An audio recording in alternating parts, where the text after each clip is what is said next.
in the many tens of millions of dollars in revenues across all the different companies. So I was like, what do I have to lose? I had already accepted this point. I was going to file bankruptcy. Literally, I mean, I was broke. I was $250,000 in debt, completely, totally flat broke. Stop thinking about yourself as a creator and started thinking about yourself as a creative studio. Start thinking about your ideas at scale, because if you have great ideas, they deserve to be heard by as many people as possible. This is the Content Capitalist Podcast. We talk to business owners who've used video to grow their businesses to $1 million a year or more. How they did it, what worked, what didn't. Welcome to the Content Capitalists with your host, Ken Okazaki. Hey guys, welcome to another episode of the Content Capitalist Podcast, where I have conversations with people who are running businesses doing at least $1 million a year, many times a lot more. Today I've got with me a guest who, if you have not heard of him yet, then you're going to definitely want to hang out for this conversation. He's been around for long enough for me to say that I think most people will agree he's one of the OGs of internet marketing, one of the OGs of actually creating effective funnels way before the word funnel was even a thing. So I want to welcome to the podcast today, Ryan Deiss. Ryan, thank you so much for joining me. Yeah, thanks for having me. Absolutely. Ryan, I've been following you from afar for, I'd like to say 20 years. I don't know. Have you been in the industry for 20 years? I made my first sale online in 1999. Wow. And we can talk about what kind of product that was if you want to get into it, because it had nothing to do with marketing, by the way. But yeah, I made my very first sale online in 1999, and I started building my first email list and talking about marketing in early 2000s. So yeah, I've been at this for 23-ish years. Yeah, something counting. like that. So yeah. And I've been following you from afar because I live all the way in Japan and you're in the US, obviously. And there were the people who were really crushing it as far as getting their name out there, the Frank Kerns, the Mike Filsames, and you're right up there. And I always had this kind of aura of mystery around you guys. Like, are these guys actually real? Are these pseudonyms for big agencies and companies? Like, I had this weird idea about it. And, eventually I started getting to conferences. I've seen you speak on stage multiple times, shook your hand a couple times. We've never had a one-on-one. And I had the idea to invite you on here. I just want to say, number one, I appreciate you taking the time. And number two, I think that the conversation we have is going to be extremely interesting, especially since you've seen the market shift multiple times based on culture, based on technology, based on really just events happening around the world. And I would love to kind of fast forward through that and get some highlights of what you've seen and the shifts you may have predicted a few. I'm not sure if I could credit them to you, but I'll let you jump in on that. Yeah, well, you say enough things, and some of them wind up being right, and you only reference back the ones you said that were right, and the ones that were wrong, you don't talk about it anymore. Gary Vee is king at doing that, isn't he? Yeah. I predicted, and then he has the highlights reel. Right. It's ridiculous, but no, it's a tactic. I will say real quick before we get into it, when I was looking around, because one thing that I'm not great at, what we're doing right now, the video side, I'm a very private person. I've always enjoyed more the written word and audio. And if it was a course and my head was a small little bubble in the corner, that was fine. But kind of the video component and producing regular, content per video that then gets chunked up was not my jam. And so when I asked around, hey, who's kind of the master of this stuff? Yours was the name that kept coming up time and time again. So I've been a student of yours as well. And I'm excited to be here. Oh, thank you very much. Thank you very much. But this is about you. I appreciate that. And I would like to continue this conversation in another capacity if that's of interest to you. Let's have a look at what was it? You dropped a little nugget there. You're selling something. It was not an information product. 1999. What was the first product that you sold? So the very first product I ever sold was an ebook on how to make your own baby food. And this was before Kindle. This is before anybody knew what ebooks were. The backstory was I was just trying to make some extra money as a college kid. I was a freshman at the University of Texas in Austin, where I still reside to this day. And I just need to make some extra money. And I had a friend who knew some basic web design. I was like, hey, can you show me how to do what you're doing? I got a hacked version of Adobe Go Live. And I put myself out there as a web designer. And having no actual talents and definitely no portfolio, nobody really hired me except for this woman who is a lactation consultant. I've got 4 kids today, so it's not strange to me at all to think about, lactation consultants and all this other stuff. But as a 19-year-old freshman, it was weird to be building a website with like breast pumps and stuff like that on it. To make a long story short, the economy turned, as I think most people are aware, and her husband lost his job, and she had to go back to work and basically stop doing her consulting practice. So she's like, hey, I can't pay you for this website. But I was working on this book that I wanted to produce on how to make your own baby food, which is really smart. I mean, a really smart woman, because here she's teaching mothers how to nurse their children. But she knew that once their kids weaned, mom didn't need her anymore. So she's like, how can I continue to support and to monetize my clients even after, they don't need a lactation consultant? And so she wrote this book and she gave it to me, and she said, you can just have it. And I remember at the time being like, what am I supposed to do with this? The heck am I supposed to do with this? But I did some search. Back then Google was basically a science fair project. But you had Alta Vista and Dogpile and all these early search engines, and you could figure out what people were searching for and how many searches a day and what the competition was like fairly easily. And I found out there were actually a decent number of people looking up how to make your own baby food. And there was almost nothing out there on it, which told me that if I had the one thing, I could charge for it. And so that's what I did.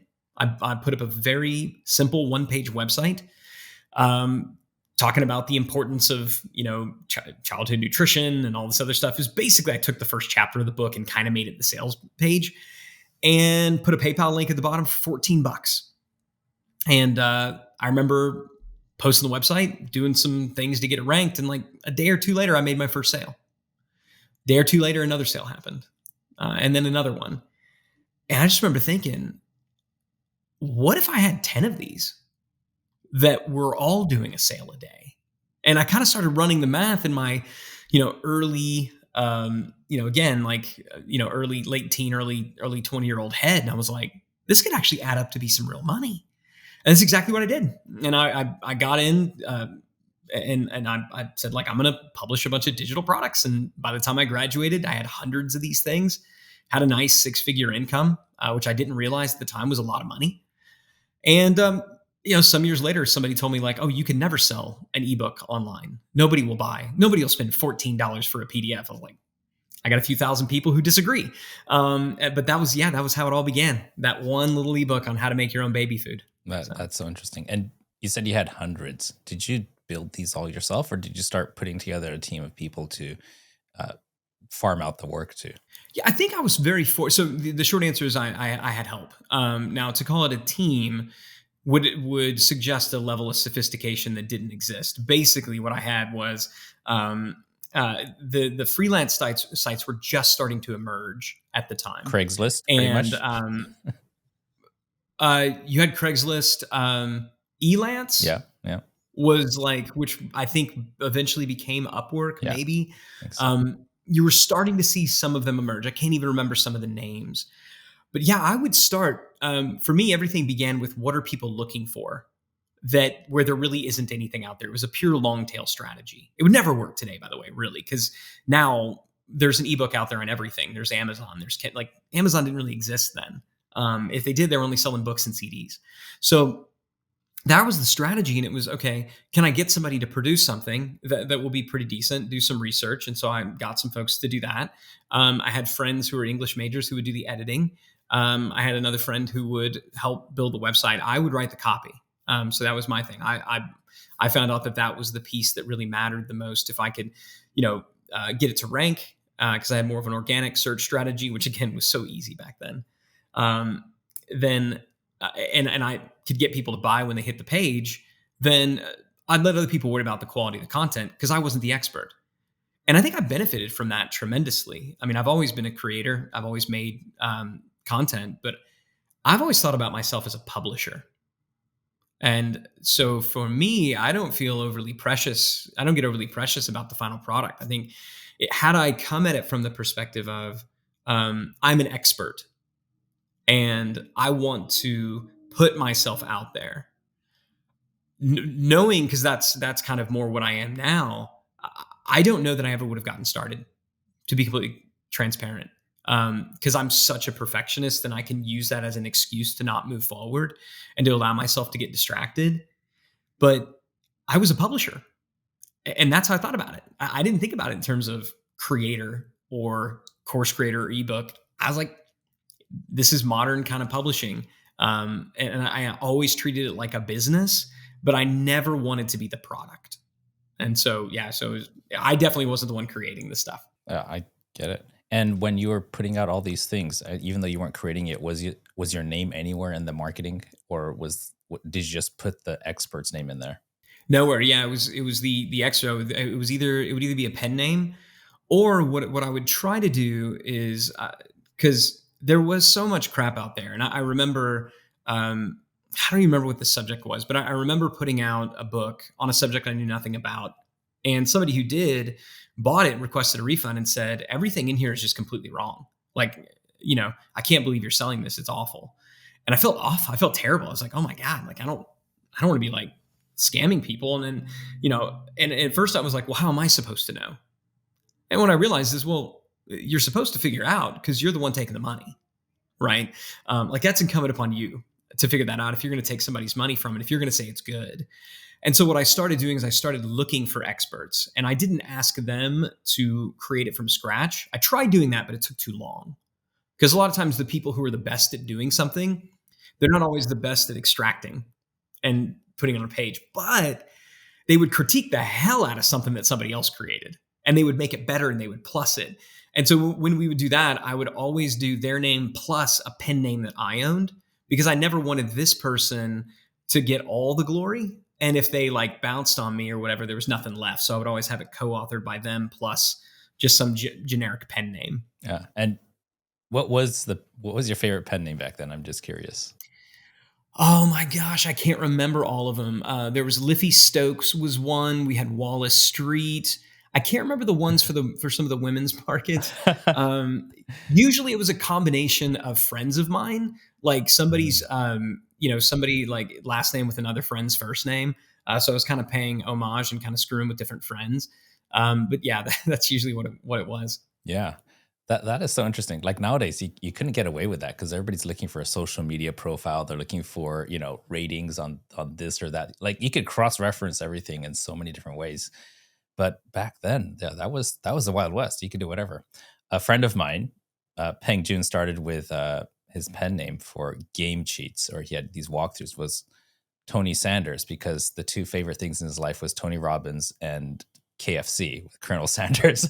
So I said, okay, that works. Yeah. It can be as random as that. Yeah. And even for me, my last name is perpetually mispronounced. It's gotten better as I've gotten a little bit more of a profile, did I pronounce it correctly when I introduced you? I pronounced it Deiss, as in rolling the dice.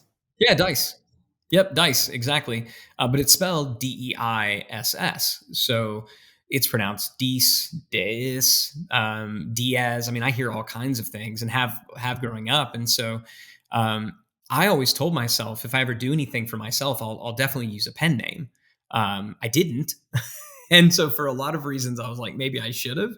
But yeah, at the time, it didn't matter. But it's amazing how quickly that changed. So from, my freshman year, I could put out anything, and it was the only thing, so people bought it. But by the end, I had to be working with like real experts who did have a name and who did have a bio. They needed to be there, because people were already in the early 2000s starting to want real people who had real credibility.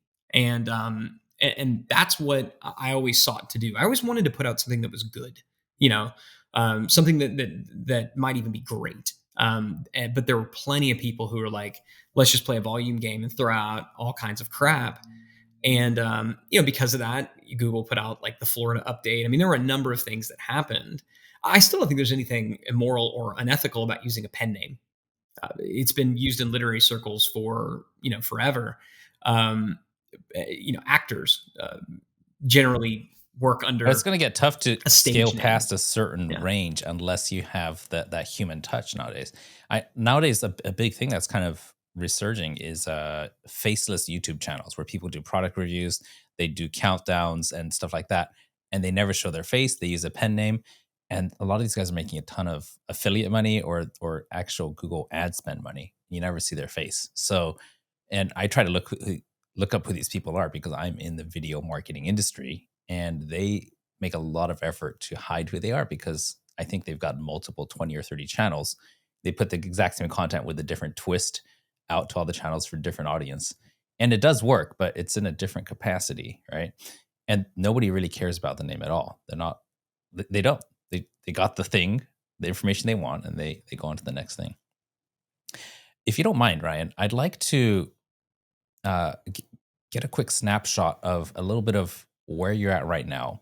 And if it's okay with you, just a rough idea of what kind of revenues are you seeing in your businesses. I saw like you're in water filtration. Of course, there's traffic and conversions, which I've been a sponsor of and which I've attended multiple times, and I love that event. That's kind of what I see, like the tip of the iceberg. But could you give us a kind of an overview of the big picture, what's below, and kind of what's the scale of the businesses that you're at right now, so that people listening can understand where this journey is going, and then we'll kind of hit some highlights in between. Is that all right? Yeah, for sure. So we're actually from a revenue perspective. I mean, I don't give. We're a private company, and I'm a private guy, so I don't give specific revenue numbers. I can say we're in the many tens of millions of dollars in revenues across all the different companies. It's smaller than it was, let's say, 4 years ago, because we actually exited a number of brands that were in our portfolio. So we had a large number of consumer businesses that we sold. We sold the water filtration business. We even sold a majority stake in Traffic and Conversion Summit. And so going into 2020, funny enough, and all of this happened, by the way, in 2018 and 2019, which you could say was either great timing or less good timing. But going into, by the end of 2019, the only business that I really had that I still owned a majority stake in, and that I was still an active owner in, myself and my business partner, Roland Frazier and Richard Lindner. The only real business that we had brand was digitalmarketer.com, which was kind of funny because to me, that was always the side hustle. Digital marketer and talking about marketing and the talking about the doing of business and entrepreneurship and marketing and information publishing and the creative space. I never saw that as being my quote unquote real business. To me, my real businesses were all the other things that I had. And the talking about it helped pay the bills. It kept me sharp. It opened us up to new opportunities. But when we exited our portfolios, it was what I had, right? That was what I had left. And so now it's, okay, what do we want to do with this? Like, what do I want kind of the next round of things to be? And so what we're doing right now, we launched another brand. So we have digitalmarketer.com still, which is great because I'm still a marketer at heart, still love talking about marketing. I am not the primary face of that business, and I produce none of the content, which we can get into, if you want, because I'm not an in the trenches marketer like I used to be. So again, it goes back to what I said before. I don't have the credibility that I once had. When I was an in the trenches marketer, I was teaching and talking about it. Now, what am I doing? Well, now I'm scaling companies, right? We're buying and selling businesses and things like that. And so we launched another company at scalable.co, so scalable.co. And that is our brand where we're working with kind of the rising seven-figure entrepreneurs, so people who are kind of hitting that seven-figure level, wanting to scale to 8 and maybe exit. Really just teaching, here's kind of our operating systems and our processes to them. Kind of like what I did at Digital Marketer, but instead of talking to marketers, talking to entrepreneurs. So that's what we're doing today.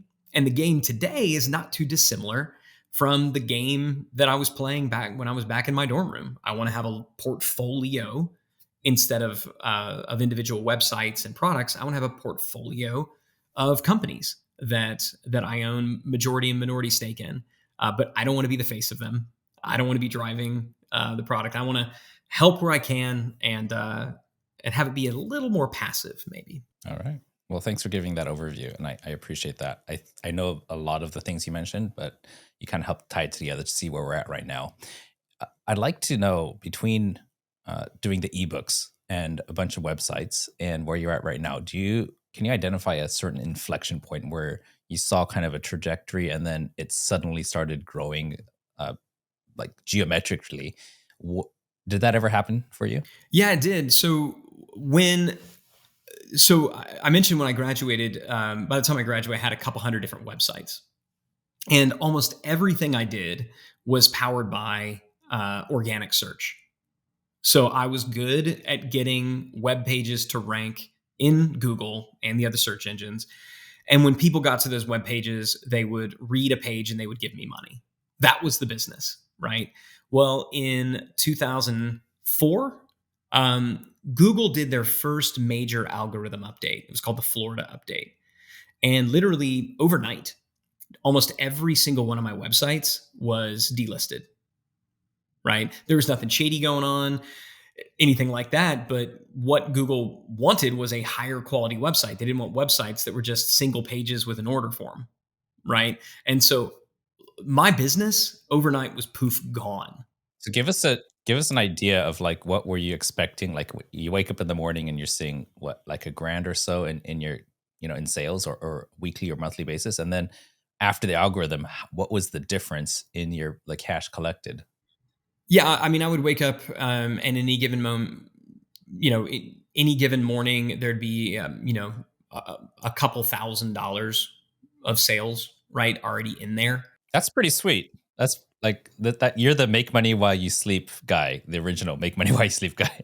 Yeah, and it literally did happen because they're websites, and so there's people all over the world who are buying while I slept. Now, tremendous amount of work went into building all of these things, and a tremendous amount of investment, right? And so we're talking gross, not net. I mean, keep in mind, as I was making this revenue, I was pumping it back into the business to produce more products. And so, me personally, the business was doing. The business by that time was probably doing 300 to $400,000 a year in revenue.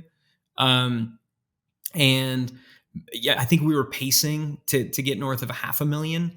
And I was bringing home anywhere between 6 and 10,000 a month, right? It was like my personal take home because I was putting the rest of it right back in. So I don't want anybody thinking I was like, buying Lamborghinis at that time or anything like that. But it was painful when it all went away. I mean, I remember the morning that I woke up. Did it literally hit zero, or did it trickle down? No, it was literally zero. Yeah. That's how dependent my website was on Google. If nobody clicked on a Google link that day, then they weren't going to go to my website. I didn't have an email list. There was no social at that point in time. I was single channel dependent and I did not own my relationships with my customers. Right. So that happened. I definitely panicked. But did you have the emails of the people who purchased in the I past? did have the emails of the people that purchased. Yep. And but I didn't know what else to sell them because keep in mind, I wasn't serving any one particular market, right? My business was I'm going to produce a lot of different books. And so you got this person over here. I literally had an ebook on how to roll your own sushi, right? You're in Tokyo. I'm sure you would have read my sushi book and been like, this is absolute garbage. But I was told it was pretty good and the photography was actually quite good. But so I've got somebody on how to make your own baby food, how to roll your own sushi, how to, uh, you know, spots to get like the highest interest, lowest interest rate credit cards and highest interest bank accounts. Like it was all things related to consumer markets, but I wasn't advocating for any people in particular. And so even though I had the list of buyers, what do I email them? I didn't really know. I didn't know even how to do email marketing. I had the email list, but I didn't. They weren't anywhere. I mean, it's not like they were in an Mhm. autoresponder solution or anything like that. No email solution. And so, yeah, I was just kind of screwed. And that was a tough day. It was definitely a tough day. But it was an inflection. I mean, you asked like, what was the inflection point? That was it. And the big lessons that I learned from that really were threefold. Number one, I need to stop defining my business by the products I sell and how I sell them. I need to start building companies around people, right? And so one of the first things I did is I said, okay, what were my best sellers, right? What were those? What were those groupings where these are good sellers, and I'm going to focus on those. So I went from hundreds of sites down to like 6, And it was things related to personal finance, fitness. I mean, kind of all the categories that you would think it would be. But I said, okay, I'm going to really double down on these. And I'm not going to have tons of stuff. I'm going to really focus on a couple of key areas and build brands that advocate for specific markets. That was the first kind of big shift that I made. The second big shift that I made was I switched my entire model to email first. And so now everything was, okay, my product that I'm selling is going to be, wait for it, an email newsletter. So I actually did this. And if you go back, I think this was in 2007, maybe when I posted this, you can Google it. I actually wrote a report called The Great E-Zine Experiment. I don't know if you remember back when email newsletters were called e-zines, which is short for an e-magazine. Yeah. Oh, yeah, yeah. Yeah, I do remember that. That was the thing. Yeah. So I shifted the entire model and said, instead of having a website where I'm going to sell somebody something, I'm going to have a website where I'm going to have them opt in for an email newsletter. And that was all that was on there. Now, this is second nature, right? This is now known. You've got the hustle, you've got the skim, you've got morning brew, right? I did this crap back in 2006, 2007 was when I finally got my act together and started focusing on the emails. Because what I realized is once I have somebody's email address, then I can get them to buy all kinds of things from me. And if I lose my rankings, then that's fine. I'll just send another email that day. So I got very market centric. I got very email list centric. And then the third thing that I did was I really, again, instead of thinking about just individual standalone products, I said, let's build a brand around this. Like, let's begin kind of building more comprehensive brands and, paid traffic. Sorry. So I guess kind of four things. I shifted from purely organic into paid. And I found that, I can pay to get an email subscriber, and then that email subscriber will be worth a lot over time, even if I take a loss in the early days. So those were kind of the big inflections, the big shifts that I made. Okay. Now, a question is coming to my mind, and you woke up that morning, zero money in. How long did it take for that to sink in? Like, hey, this is not an anomaly. This is a whole change in the industry, and I'm going to have to start, chopping limbs in order for this business to continue. Like, when it happened to when you actually, started making drastic changes in how you operate, what was that time span? Yeah, well, when I first woke up, I thought something was broken. I was like, I began testing my page. I thought maybe, maybe my PayPal account had gotten frozen or something like that. I thought it was a technical problem. In doing some searching, like, it was clear, like this was actually news in kind of the marketing and the SEO community, that this update had occurred. And so when I was looking around and I was like, oh, hopefully it's not that. And then I remember just going to Google and searching for keywords, and I was nowhere to be found. And I did that across the board. It was pretty clear to me what had happened, that I was impacted by this update. And so I think I just spent the rest of that day just being mad at Google.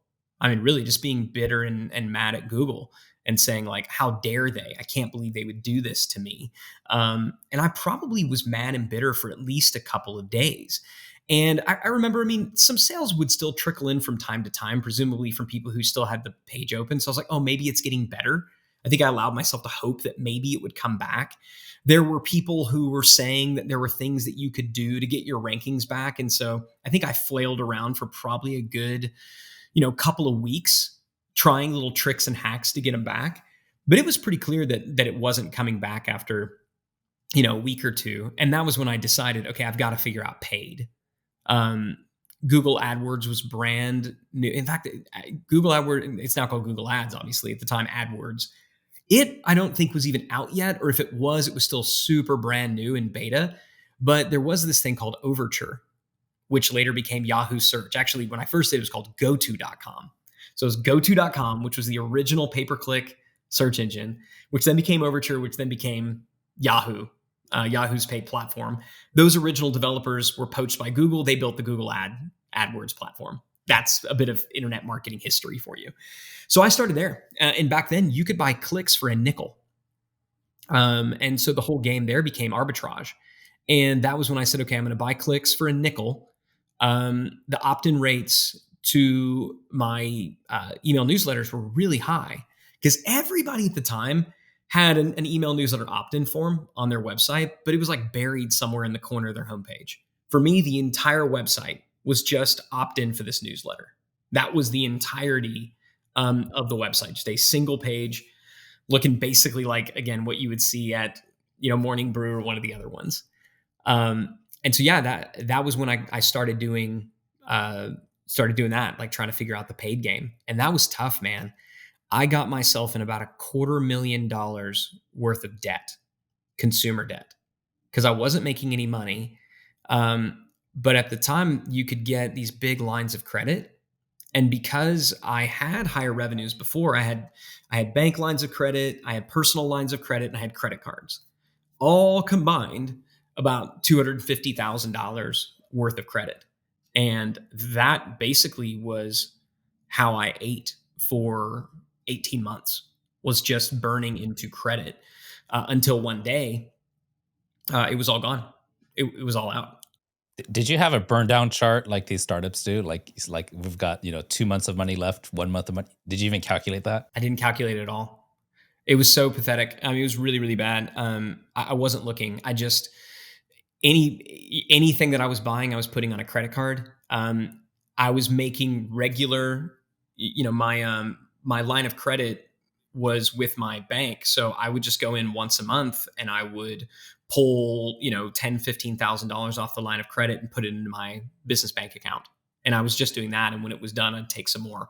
And I wasn't really watching that closely. And so all of my purchases were going onto credit cards. All of the ongoing expenses, from the bank account, including, if I was paying myself, was coming out of it. I don't recommend any of this, by the way. I was a razor away from having to file bankruptcy. Wow. It got so bad. I remember getting a call from my wife. She was at the grocery store, and she's like, "Hey, I just tried to buy groceries and our card was declined. What's up?" And I remember going to the bank account and there was no money in our personal account. And so I went to the business bank account to see if I could transfer money from the business bank account to the personal bank account. There's no money in the business bank account. And so I went to the line of credit and there was no money left on the line of credit. And I looked into our credit cards and they were all overdrawn. And so literally, I mean, I was broke. I was $250,000, in debt, completely, totally flat broke. It was bad. It was really, really, really bad.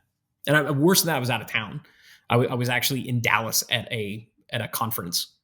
And I was like, I don't even know how I'm going to pay for this hotel room. I don't even know how. I was at a bar. I was like, I don't even know how I'm going to pay for this drink that I'm drinking right now. It was one of the lowest points of my life, to say the least. And how old were you at this time?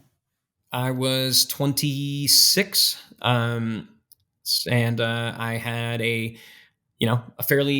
I'd been married for a couple of years, had a brand new baby boy and a brand new gigantic mortgage waiting for me back in Austin. So the stakes were pretty high, to say the least. All right, you're gonna have to turn this around. What was the thing that pulled you out of this? I mean, there's something very galvanizing about just accepting your fate and what it does to kind of clear the mechanism. And so, yeah, I remember just sitting there. I was at the bar at the Hilton Anatole in Dallas, Texas. I remember exactly where I was. That's how this moment is. I mean, I went back there a number of years ago.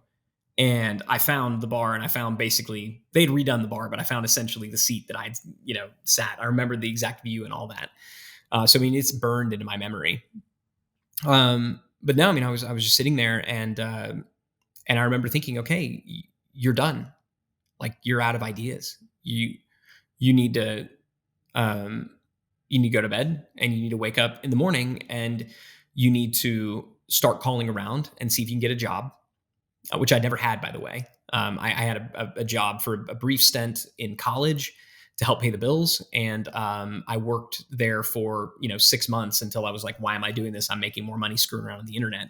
So it's not like I had any great prospects, but I was like, I'm sure somebody will hire me somewhere. So I need to get a job and I need to file bankruptcy. I need to get a job. I need to call a bankruptcy attorney because this hole's too deep. And I basically accepted that. And, so I was sitting there for a while and just kind of like, okay, that's what's going to happen.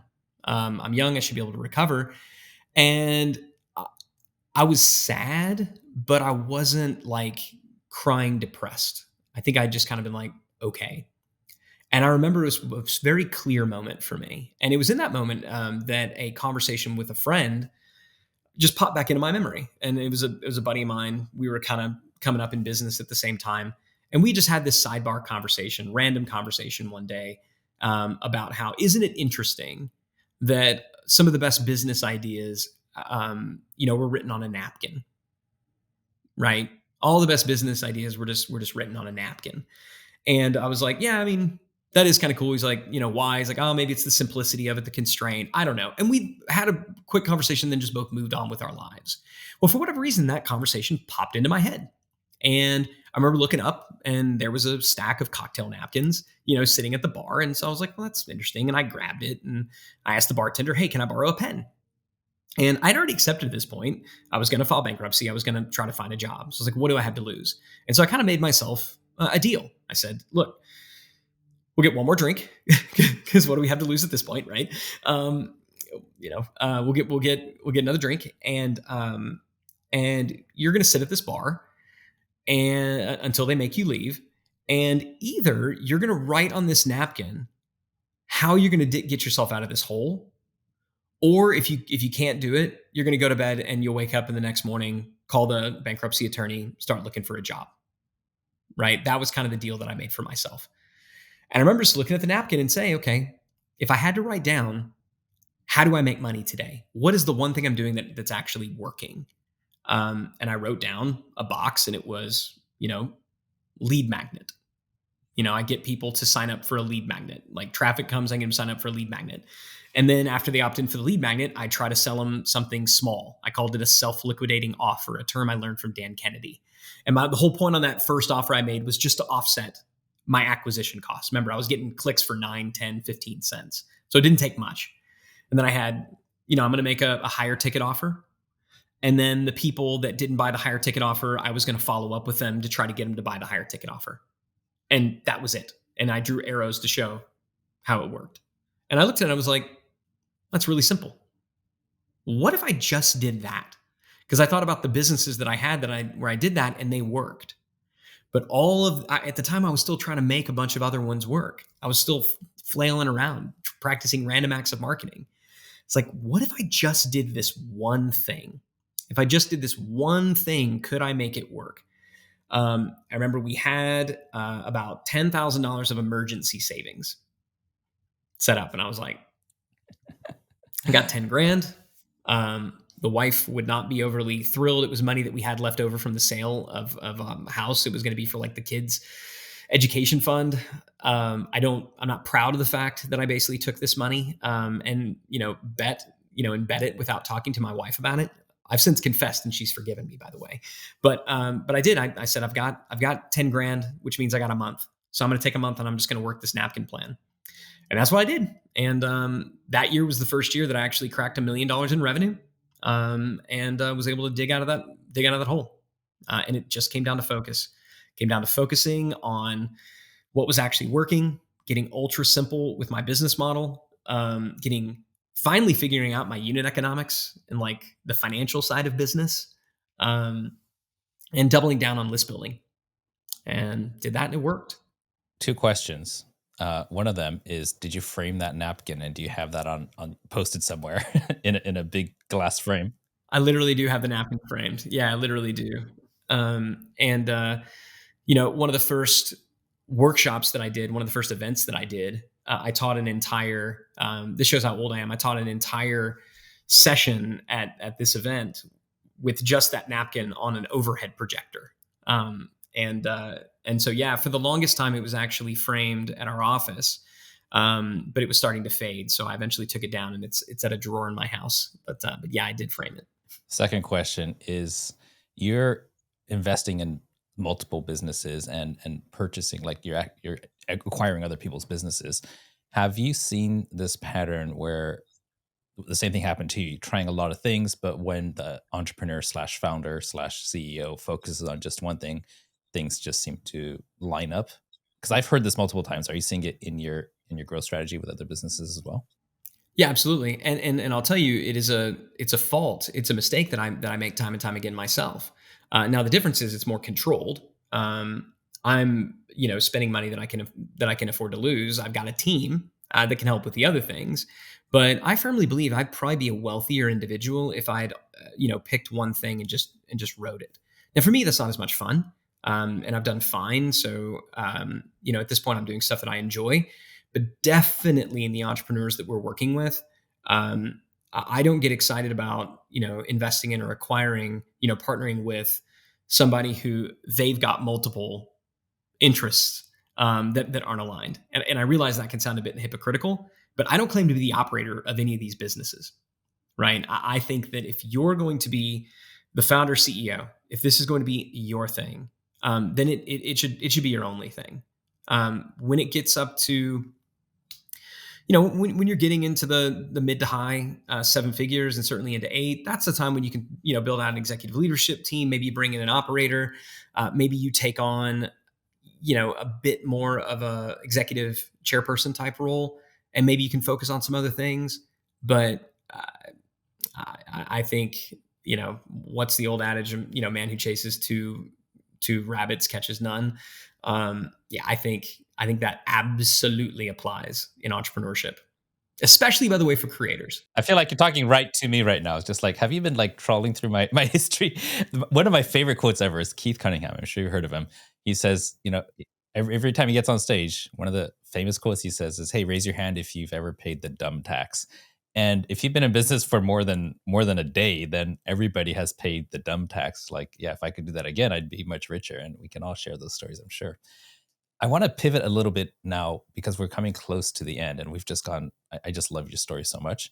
But when did you start creating content? When did that become a part of either what you do yourself or what you're training, what you're teaching people to do? And how does that fit into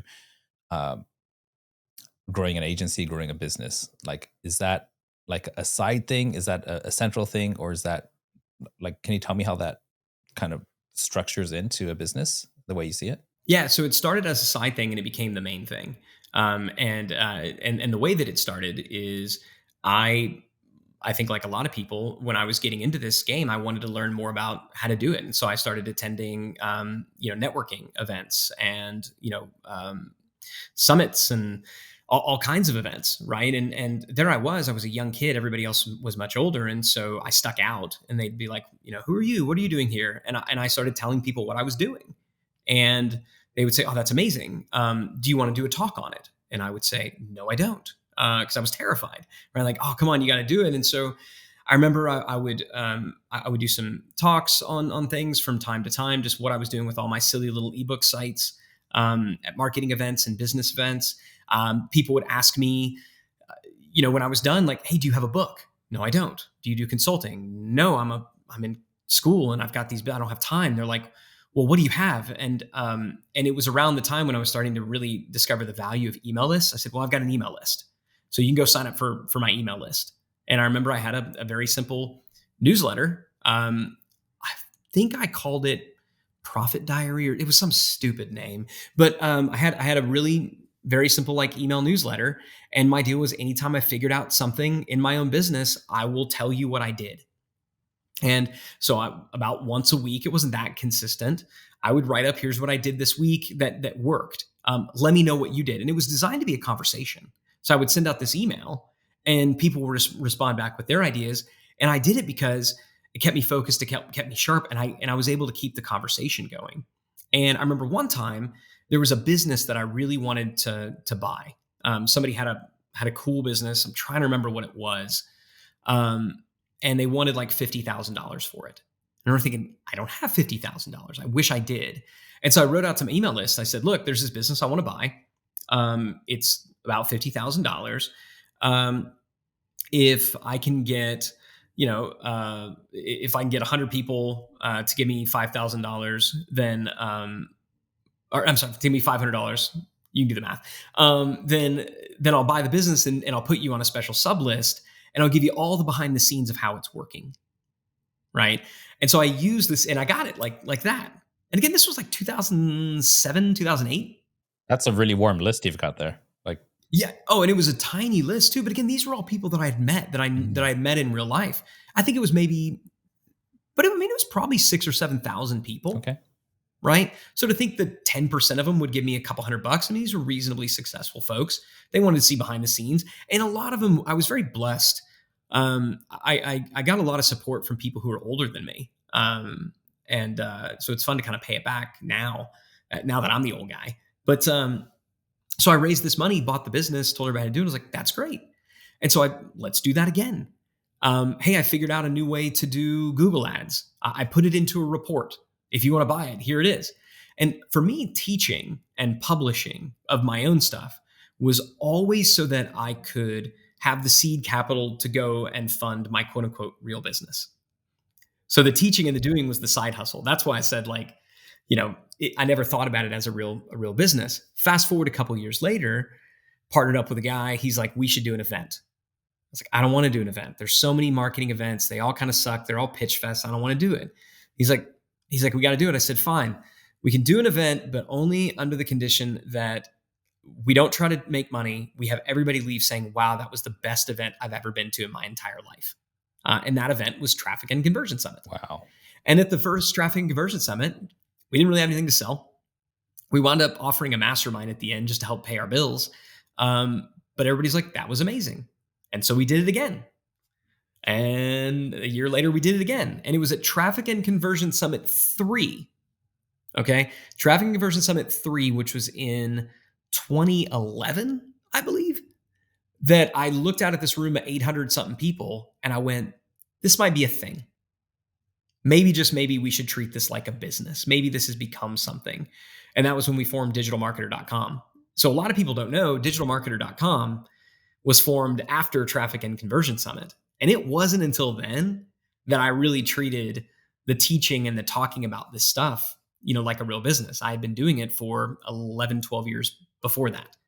I never wanted to call myself a creator or a teacher because I always felt like if I started teaching it and I stopped doing it, then I would lose credibility. And I think that's so important for any creator to remember. Never stop practicing your craft, even when you start doing it. Like you always need to stay sharp. And the second that you stop doing it, you probably should start winding down your teaching. And that's why I did Digital Marketer. And so eventually it was, now it's not the Ryan Deiss show. Let's turn this into a publishing thing. Let's get people who are the best in the different categories and just run the playbook that I'd run going all the way back to when I was selling an ebook on how to, make your own baby food. I didn't know how to do that at the time either. And so it's just kind of been one big progressive cycle. And now we're doing it again at Scalable. And I'm having fun because I'm teaching what I know, but there'll come a day where I'll step back, other people will step forward, and I'll keep doing what I do. Ryan, what you just said there, you've encapsulated so well. There are too many people teaching theory. Maybe they had a flash in the pan some years ago, or maybe they didn't and they're just so good at writing copy and selling stuff, but they just don't last long. I've seen it too many times. Breaks my heart every time I see, someone come up. They spend 5 minutes trying to figure out if they are who they say they are, they can get the results they say they can. And the moment I start seeing fluffy numbers and fluffy words, that's when my eyes gloss over and I'm like, nope, not putting my money there. Love to hear from you. What are you seeing working today really well in the realm of marketing, especially if that overlaps with any kind of content creation, whether it's written word, whether it's video, whether it's podcast, like what we're doing right now, in the landscape of marketing? What are you seeing? Well, I mean, so also in terms of from the content side of things, the what we're doing right now, the thing that I'm seeing work is just consistency. And I don't think it so much matters the medium. I know people who are crushing on YouTube. I know people who are crushing on TikTok.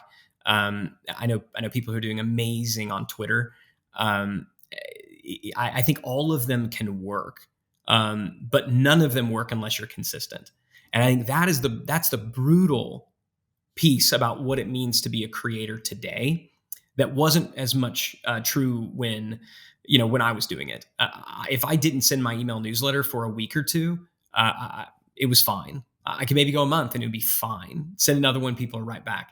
You do that today, even an email, which is a bit more forgiving than the social channels, and certainly algorithmically speaking. But you do that today in email, you're dead, you're done. Like your list is gone. Nobody knows who you are. They've moved on, right? Do that in any type of social channel or YouTube. You almost can't miss a day. It's a grind. And so the thing that I'm seeing working is consistency. And so anything that you need to do to put yourself in a position to be consistent, whether it's doing the batch type creation that I know you teach and talk about, or that, and also just finding the channels and the media that you love, I think that's essential. Now, more kind of tactically from the marketing perspective, what we're seeing work, we had one of our biggest breakthroughs this last year, probably that I've had in marketing in the last 5 to 7 years.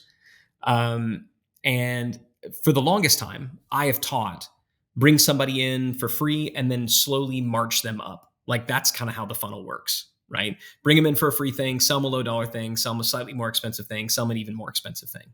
That's the classic funnel. Lead magnet, tripwire, core offer, profit maximizer. Talked about it. Russell Brunson took it and turned it into an entire software, and movement. I've actually got the chart that you made for digital marketer because I was in that for a little while, and it was a beautiful 1-page chart and it mapped it out perfectly. But now let's hear the update to that. Yeah, so the update is we're flipping the funnel now. What we are finding in a kind of a post iOS 14 world where ad costs are much higher than they were before is that you really need, like, what it takes to self-liquidate those advertising costs. It's not a low dollar item anymore. In any given market, and I think this is important for everybody to know. Like, so all my backstory, all that other stuff, if that's motivating and helpful, I'm great.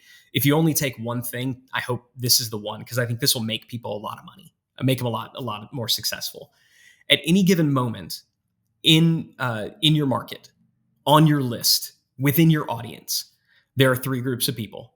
There are people who are ready to buy now. There are people who will buy later, and there are people who will buy never. My friend Dean Jackson taught me this. There's now people, there's later people, there's never people. Now, fortunately, the never people are actually pretty small. If they're following you, if they're in your orbit, there's probably a good chance they'll buy from you. Problematic though, the now people are also fairly small, right? The people who are like, I'm ready to buy right freaking now. They've known you long enough to build up trust, and their need for what you have has crossed with their ability to build up trust and relational equity with you. So those are the now people. They're relatively small. The biggest chunk is the later people. So what we need to do is, in any of the marketing that we're doing, we need to be able to suss out the now people from the later people. And that to me is the great game of marketing today, right? Who are the people who are ready to buy now? Who are the later people? And the never people, it'll be what it is. They kind of resemble later people. The simplest tactical way that we've done this, we're calling it a ready now funnel. And basically, we're still bringing people in to opt in for something. I still email first. Give me that email address. It was a lesson I learned when I watched my sales go to 0 overnight and I couldn't do anything about it, right? I want to own the media. I want to own the relationship. I'm going to build an email list. So somebody sees an ad, they see a YouTube video, they see me on Twitter, whatever. They're going to click on something. It's going to take them to a page where we're going to try to offer value in exchange for the email address. Now, again, what we used to do is we'd say, great, you got this. Now what you need is this other thing. And it'd be a low ticket item. We'd march them up. Now what we're doing is every time we collect an email address, there's a simple drop down. And that drop down, all we're trying to figure out is, are you a possible qualified client? Like, are you somebody who, would be in a position to basically buy our higher end things? So for Scalable, really somebody needs to be doing a minimum of $500,000 a year in revenue. So we'll ask them, what's your current revenue, right? Anybody who's $500,000 or up, qualified, right? They're qualified. A digital marketer, if somebody has an agency, if they're a marketing consultant or an agency, then they would be a bit more qualified. There's a company that we work with. They sell underwater headphones for swimmers. For them, they want to know, how often does somebody swim? If they don't swim at least, I think it's 3 or 4 times a week, then probably not qualified. So they're going to ask, on average, how many times do you swim per week? So in any market, and I would encourage all your listeners, figure out those people who pay you 10 times the average, like that kind of your 80-20. What makes them unique? What makes them different? And what's a single question that you can ask, a single binary question you could ask on every single opt-in form that would get those people to raise their hand and self-identify as a potential high-value prospect? Now, that's step one. That's important, but it's not the only thing. Because just because somebody is qualified, it doesn't mean they're ready. Okay. And this is the important lesson that we had to learn, because we tried to say, okay, if somebody's qualified, let's send them to our high ticket thing. And if they're not, let's send them to our low ticket. Didn't work. Didn't work. We had to add another step in there to find out, but are you ready? And so we asked them if somebody was qualified, we would then send them to a page where it could be a very simple video saying like, great, so glad that you're here. By the way, you indicated that you are blank, meaning you indicated that you're qualified. If that's the case, then we can probably help you. We've got a program and it'll get you what you want even faster. If you're interested, sign up for this webinar, book an appointment, whatever. If they were both qualified and ready, then we'd go straight to the top. If they were not qualified, they'd go through our normal funnel. They'd go through our normal low to high funnel that we always did. If they were qualified but not ready, we sell them nothing. We make them no additional offers because we don't want to give them a chance to scratch the itch for the low dollar item at the expense of selling them the high dollar one later. That's the one that's hardest to do, but we tested it. It absolutely pays off. You said you sell them nothing. So how much patience is that from the time you identify them to when you do offer them something? If they're on our list and we do a general promotion for something, they might see it then. But in general, we don't do promotions, outward promotions to most of our lists. We only do it sub lists. So the way that they're going to see it again is we'll probably ask them to opt in for something else. And when they re-opt in, they'll go back through the process. And this is a beautiful thing. There are some people who, 6 months ago, they weren't qualified and now they are. So they go through and they answer that they're qualified. They go back through, but maybe they're not ready. And so what our goal is and what we're finding, depending on the industry, we are able to offset our acquisition costs 55 to 75% from non-qualified leads. That's so important. 50 to 75% of our acquisition costs is offset by the people who are just going through the normal funnel. The rest of it, though, and where we're really making our money is from the small little group, the people who are both qualified and ready now. That tip of the spear, those people who are buying now, they may invest all the way in a $5,000, $10,000, $40,000 program, and they might do that within 24, 48, certainly less than 7 days. That is a complete game changer, which allows us to be patient for all the qualified people who aren't ready yet. And they just stay on our list. Eventually, they'll opt back in for something else. Maybe they are ready later on. But if they're not ready now, we're not going to sell them anything. That's been the biggest breakthrough for us. Amazing. Now, you and I are both in the same mastermind / community, and I've seen you teach this before, and you had it drawn out in a chart. Now, is there some way that somebody who's listening to this podcast, if they're interested in seeing that, is there some publicly available version of this that people might be able to see this drawn out? I tell you what, I'll happily send you a picture of it, and you can post it in show notes or something like that if you'd like to, because there isn't. This is one of those kind of fun little secrets that we're only sharing with our mastermind type people, but I'm happy to share with your audience. All right, that's fine. Well, how about could you afterwards share me how can people get in touch with you, potentially get on this list, get in your mastermind so they can get access to what is the latest and greatest that's working for you? And I'll follow up with you and get those links and put them into the show notes. But is there a way you can verbally say, is there a group, a page they should go to? Yeah. So if you go to scalable.co, again, that's scalable, scalable.co. So not the .com, .co. There will be some type of opt-in mechanism for you there. Get on that list. That's where you'll find out about kind of all the things that we're doing. And this year I'm going to be doing a free training every single month on something really tactical and business related. A lot of it's not going to be marketing related. Like I'm going to be doing one on how to create a company scorecard and stuff like that. It's all the kind of operational aspects of business that I wish I knew would have prevented me from losing all that money all those years ago. But that'll be a good way to get on the list.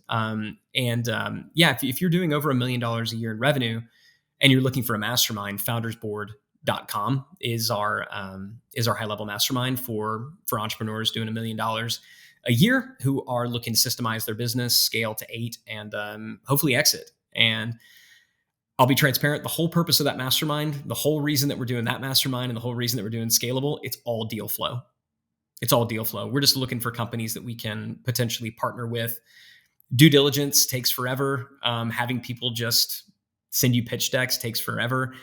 We would much rather work with people that we've already worked with. Some of my favorite business relationships, my favorite business partnerships have come from people that I was masterminding with. Roland Frazier, who's one of my business partners now for over 10 years, absolute genius.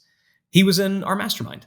I met him in that mastermind. And, even though I was leading the mastermind and he was a member, when I was in a really tough spot, he helped me out. And that's how we got to be friends. And that's how we got to build a tremendous amount of trust. So when there was an opportunity for us to work together, it was a no-brainer. Yeah, let's jump in and do it. And so what we're doing with Scalable and what we're doing with Founders Board is really just looking to do that at scale, frankly. So yeah, that's the best way to do it. Amazing. I want to respect your time, Ryan, but I did have one last question. Could you tell me if you've got 5 minutes for one last question that's been kind of burning on my mind? Yeah, let's do it. This is fun. Right. So the last one I have is, how do you see the future of content creation, especially with the advent of AI blowing up as fast as it has since November last year? What are your thoughts on that? So I am. So it's funny. I think AI is both everything and nothing. Let me explain. On one hand, AI is simply a tool, right? If you think about ChatGPT, if you think about even the video and the image, it's a tool. And I really would liken it to when the first time I used and finally figured out Photoshop. And I realized oh my gosh, I can make an image look like, oh, you mean I can make the background go away? It was magic, right? It was magic. And same with a lot of video editing software. It's magic. And it takes what is very somebody with very normal capabilities, and they can produce something amazing. Now that's existed in video and audio for a very long time. I think what we're seeing is that coming to text in the written word, and that seems to be freaking people out a little bit more. But it's just a tool. To this day, as amazing as video editing is and as amazing as Photoshop is, still the best artists and the best creators produce the best stuff. The tools have risen the bar. They've made it so that more people can compete, but it's still the best ideas and the best execution that wins. And I think that's exactly where things are going to land. With AI. I will tell you at the same time, I think it's going to be devastating to large swaths of the creator community. People who were largely regurgitating other people's ideas.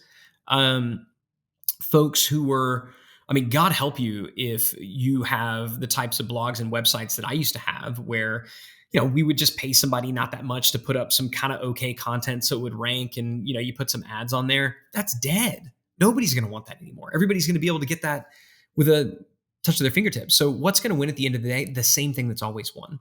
The best ideas. Having truly unique and original ideas. And I don't mean original in that nobody's ever thought about it before, but presented in a way that nobody's seen it before. Because there's nothing new under the sun. There's nothing I've ever said that's truly been original, but I like to think that I packaged it in a way where somebody would go, okay, oh, now I get it. And that's what's going to win. And those are the creators that are going to win. So I think it's going to be incredibly painful for everybody who was in the big bell curve middle. But it was always going to be painful. I think maybe now they either learn a little bit faster or they find a better path faster. Either way, I think everybody's going to be better off. Thank you so much for that. Thank you. And everything you just said there, I have a friend of mine who has a sourcing agency for copywriting and things like that. They've just cut their team down by 75% because they literally sent them a test. They said, like, whoever can learn this and control the AI instead of competing for a job against the AI, we're going to keep you, the rest of you. It's just about the prompts, understanding AI and controlling it. And they effectively just, their costs went down by 75%. And that's the reality of today, right? Unless you can adapt and control the technology, like you said, it's a tool. You learn to use the tool, you're not the tool anymore. And I think with every major AI advancement, that's going to be the recurring thing. Can you use it? Can you adapt? If yes, you're gonna go places. If no, it's tough to outrun a train, isn't it? Technology just doesn't. It's a tough thing. Yeah, it's impossible. I'll give you another example that maybe will appreciate that maybe will you'll appreciate given where you live. Um, I think about when I think about AI and a lot of the stuff being produced by it. To me, it's karaoke, right? And if you ever go to a karaoke bar, there there are people who can sing amazingly well, and you're like, they're really good, but they're singing somebody else's song, right? And somebody else can come along and they can sing that same song in their way. And now it's like, I want to listen to that. I want to go to that person's concerts and I want to see, I want to, buy that person's albums or whatever, download it on Spotify.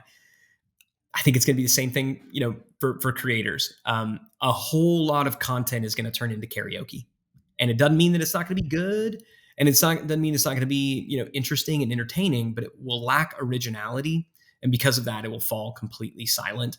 And so, I believe the creators that win will be the creators that that combine their originality with these tools.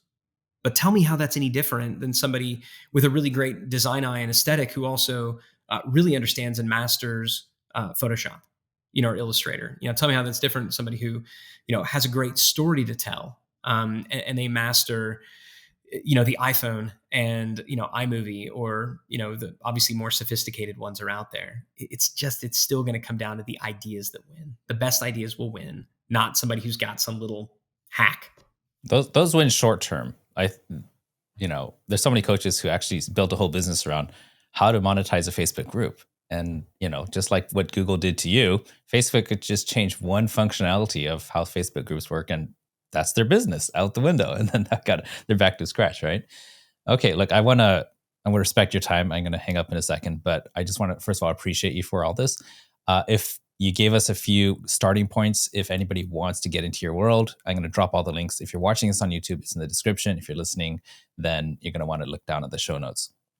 Ryan, the last thing I want to ask is there anything that my audience can do to help you? And there are some examples in the past. Some people were like, hey, I'm starting a new podcast. Could you subscribe here? Or I have this cause I'm excited about. If there isn't, that's fine. But if there is, could you let us know? What would help me, and it does play into what we talk about at Scalable, but I would encourage your audience, because you've got an audience of creators. Learn business. Recognize that you are in business. The biggest mistakes that I've made, and the times when I had to start back over, was because I didn't understand the very basic aspects of business. Accounting, cash flow management, setting aside for taxes. It's these little things, hiring, firing. Like, these are the aspects of business that I found a lot of creators don't want to delve into, and because of that, they wind up with very small lifestyle businesses, and they convince themselves that that's what they want. And what would help me the most is if you, for a moment, stopped thinking about yourself as a creator and started thinking about yourself as a creative studio. Start thinking about yourself as a business, your ideas at scale. Because if you have great ideas, they deserve to be heard by as many people as possible. And I've seen so many creators wanting to stunt their growth because they don't want to have a quote unquote big company, because they believe that the big company means that they're going to lose their creative freedom. It means that they no longer get to do what they do. I'm here to tell you, done right, there is far more freedom for you, creatively speaking, when you get to just do the voodoo that you do so well, and you have a team of people around you supporting your efforts, right? That is freedom. The laptop lifestyle is just me and my laptop and I can go where I want. That is not freedom. You don't bring your laptop to the beach, you don't make money that day, okay? Freedom is, I know that there's these people over here running a business that I own, and all I have to do is sit over here and make my art, and I can put it into this machine and they'll distribute it. So you're not a creator, you're a creative studio. Think about adopting that mindset and see what it doesn't do to your perspective about what's possible for you. even if you remain the lone creator, although you probably don't have to do that either. All right. Thank you very much, Ryan. I appreciate it. Guys, do check out the links. Do check out Ryan. And if you listen this far, then I guarantee that you're here because of the value and the amount of wisdom that's been shared with between Ryan and myself. And I just want to thank you for listening. Bye for now. I'll see you in the next episode.